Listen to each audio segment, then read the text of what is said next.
Pagka raw sinabi mo si Kristo'y Diyos, antikristo ka. Pero ang totoo, binaluktot nila yung kahulugan nun.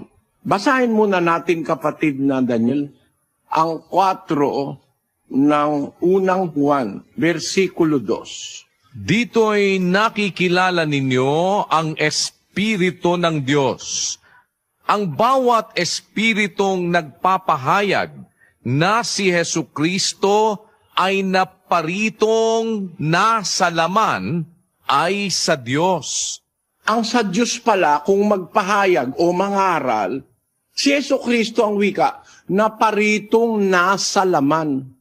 Yun pala ang talagang aral na sa Diyos. Na si Kristo naparitong nasa laman. Hindi naparitong laman.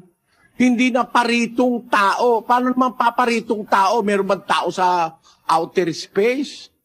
Meron bang tao sa langit? Kaya siya, naparitong nasa laman. Ano ibig sabihin ng naparitong nasa laman? Kumuha siya ng sasakyang laman. Parang naparito nasa kotse. Yung bang naparitong nasa kotse ba yon? Ang Espiritong sa Diyos, yung nagpapahayag na si Jesucristo, naparitong nasa laman. Ibig sabihin, hindi siya laman, nasa laman siya.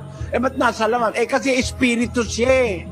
No? Pinanganak ng Amang Espiritu. Kaya naparito siyang nasa laman.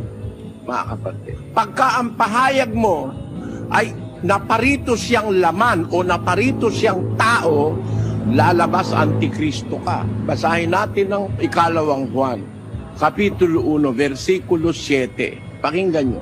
Sapagkat maraming magdaraya na nangagsilitaw sa sanglibutan, sa makatwid ay ang mga hindi nangagpapahayag na si Hesukristo ay napariritong nasa laman.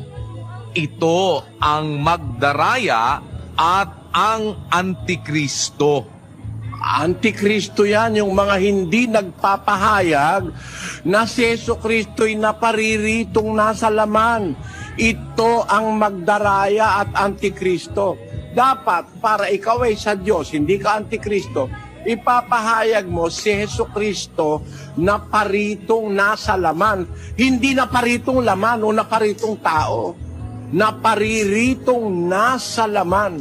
Basahin natin sa English, kapatid na Daniel. 1:7 of 2 John. For many deceivers are entered into the world, who confess not that Jesus Christ is come in the flesh. This is a deceiver and an antichrist. Those who will not confess that Christ is come in the flesh. Ang liwanag, gumagamit ng preposition in the flesh. No?